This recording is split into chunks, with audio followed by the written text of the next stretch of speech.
Good morning, guys. It is Tuesday, September 15th. I hope you've all had a great start to your week so far, and I'm hoping that it just gets better from here. So this morning we are looking at independent and dependent clauses. I'm doing the page from yesterday so that hopefully you'll get a little better understanding of independent and dependent clauses. But they're pretty easy, and a way to remember independent and dependent clauses. The word independent is going to mean somebody or something that can stand by itself. So if we think about that, we could think about who people are that are independent. So like your mom and dad are independent. They don't need anybody's help. They can cook, they can clean, they can drive themselves places. So they don't need anybody else's help. Whereas somebody who does need help, someone that's dependent on someone else, could be like a baby or yourself. Babies, they can't drive, they can't feed themselves, they can't change their own diapers, as well as you can't drive, you can't, some of you may be able to feed yourself, but for the most part, you can't drive. So you're depending on someone else, to get you from point A to point B, which makes you dependent. So the same thing with clauses. If we look up in this top box, it says a related group of words with a subject and a predicate is called a clause. Now, we talked about this last week. Every sentence is going to have a subject and a predicate. The subject is going to be who or what the sentence is about. The predicate is going to be what they're doing. So a related group of words with a subject and a predicate is going to be a clause. Now, a clause that makes sense by itself is an independent clause. So a complete sentence is an independent clause. A clause that does not make sense by itself is a dependent clause. A complex sentence contains an independent and a dependent clause. So it's got both of them in it. So I'm going to draw a picture off to the side over here just to help myself remember the difference between both of them. Independent is going to be somebody who can stand by themselves. They don't need any help. And then dependent is going to be somebody who maybe they lost a leg, so they need a crutch to help them walk. They're dependent on this crutch. Okay? So that's just going to help me remember. Dependent is somebody that needs help. Independent is somebody who does not need help. Remember, this is like your parents, adults, whereas over here is like a baby, a child. Okay, so somebody that needs help is going to be dependent. Somebody that's independent is going to be like your parents. Now, if we keep reading, it says, in the example sentence, Native Americans lived on an island could stand alone as a sentence. So it is an independent clause. I apologize. The second clause, until they were attacked, cannot stand alone. It must be combined with an independent clause to make sense. So it is a dependent clause. If the dependent clause comes first, this is important. If the dependent clause comes first, you want to set it off with commas. So I'm going to highlight that. So if we change this sentence around, until they were attacked, comma, Native Americans lived on an island. If the independent clause comes first, no comma is needed. Native Americans lived on the island until they were attacked. Now, this is saying that the independent clause is not always going to be first. And this is also saying that the dependent clause is not always going to be first. You can switch them back and forth. So there's two different ways you could write a complex sentence. You could put the dependent clause first, or you could put the independent clause first. Either one would work. So let's look at number 1. It says, write I after each independent clause, write D after each dependent clause. Okay, so number 1, if you live on an island, well, we don't have a period after, so that's a good indication, but none of these have periods, so that doesn't really tell me anything. But if I just said, if you live on an island. Well, if you live on an island, what? It's not telling me anything else. It's not giving me any more information.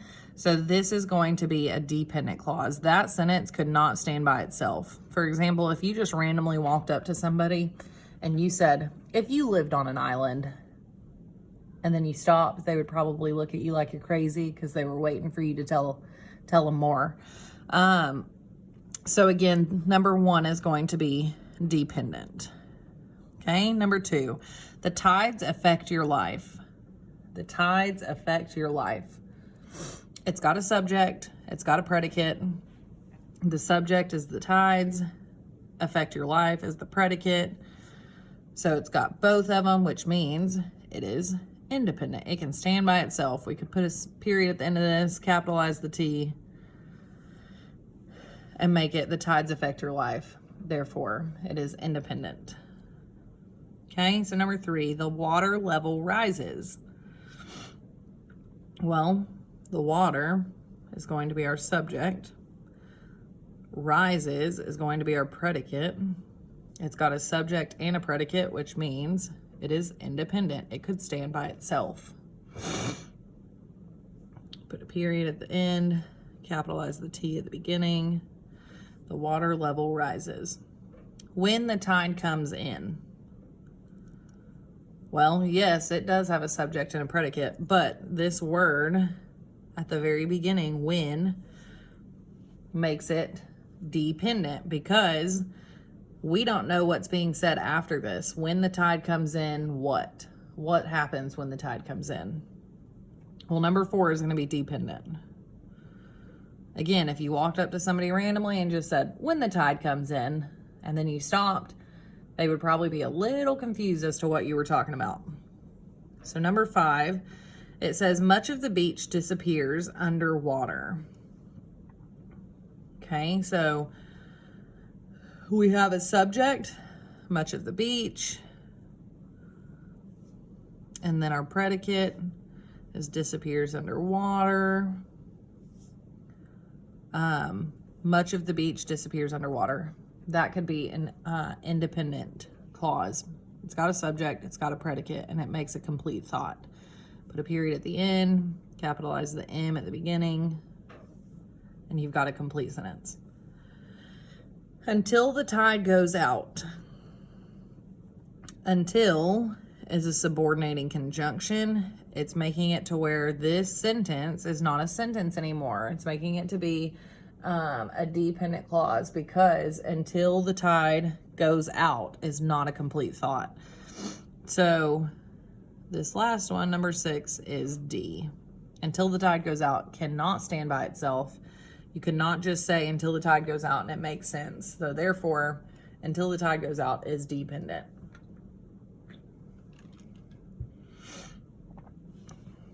Okay, so number 7, it said our directions say write sentences combining each pair of clauses from the first exercise. Use correct capitalization and punctuation. So it wants us to put numbers 1 and 2 together, and then it wants us to put 3 and 4 together or 5 and 6 together. So remember, we said there was 2 ways to do this. You could put either an independent clause first or the dependent clause first. But if that dependent clause comes first, then there has to be a comma after the dependent clause. So if we write it just clauses number 1 and number 2 together, then our sentence would be capital letter at the beginning, if you live on an island. If we look back up here, this was the dependent clause. So we said, if the dependent clause comes first, set it off with a comma. So comma, the tides affect your life. The tides affect your life, period. Now, if we were to rewrite this and write it the other way it says we could do it, we would put number 2 first and number 1 second. So we could also say, this sentence could also be, the tides affect your life if you live on an island. So again, They don't have to come in a certain order. It's just up to you. So you could have put the tides affect your life if you live on an island, or you could have put what we put, if you live on an island, the tides affect your life. But remember, as long as that dependent clause comes first, there has to be a comma after the dependent clause. Okay, so let's do number 8, which is combining clauses 3 and 4. The water level rises when the tide comes in. Okay, so this time we're going to put it like it says, capital letter at the beginning, the water level rises when the tide comes in, period. Okay, and if we look back up here, we went with the independent clause first and the dependent clause second. So we do not need a comma after the independent clause, and we do not need it after the dependent clause. The only time we put the comma after there is if the dependent clause comes first. So in this case, the independent clause came first, the water level rises, and then the dependent clause came, when the tide comes in. Okay, so let's look at number 9. It says clauses 5 and 6. Much of the beach disappears underwater until the tide goes out. So we did one that was dependent clause first, then we did one that was independent clause first. I'm going to do another one that's dependent clause first, because remember, you can do them either way. You can put either the independent clause first or the dependent clause first, but I'm going to do the dependent clause first so that I can practice using that comma. So our dependent clause is until the tide goes out. So I'm going to write it with a capital letter at the beginning, until the tide goes out. And then remember, our dependent clause came first, which if we read up here, if the dependent clause comes first, set it off with a comma. Okay, so we're going to put our comma, and then we're going to write our independent clause. Much of the beach disappears under water, period. Okay, so we combine both the sentences. It says until the tide goes out, much of the beach disappears underwater. That was using our dependent clause first. If we put our independent clause first, the sentence would say much of the beach disappears underwater until the tide goes out. So either way would work. Neither of them are wrong, but if you put the dependent clause first, that comma has to come after it. Okay, so don't forget that. So the water level rises when the tide comes in. The other way to write this is when the tide comes in, comma, the water level rises. So remember, independent can come first or dependent can come first, but it doesn't have to be one or the other. So one, you could write it one way with the independent clause first, or you can write it with a dependent clause first. But if you have a sentence that has both an independent and a dependent clause, it's a complex sentence. So 7, 8, and 9, they all have an independent clause, they all have a dependent clause, which means 7, 8, and 9 are complex sentences.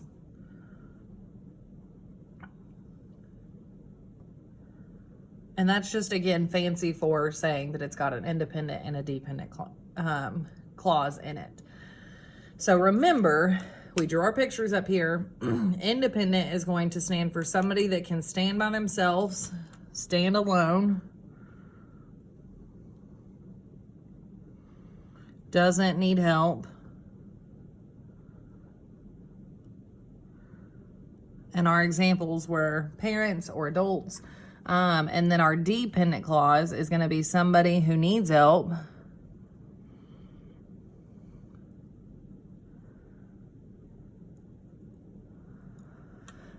who cannot stand alone, such as a baby or a child.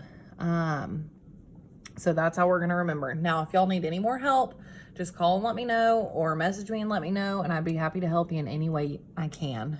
I hope you'll have a great day. Bye.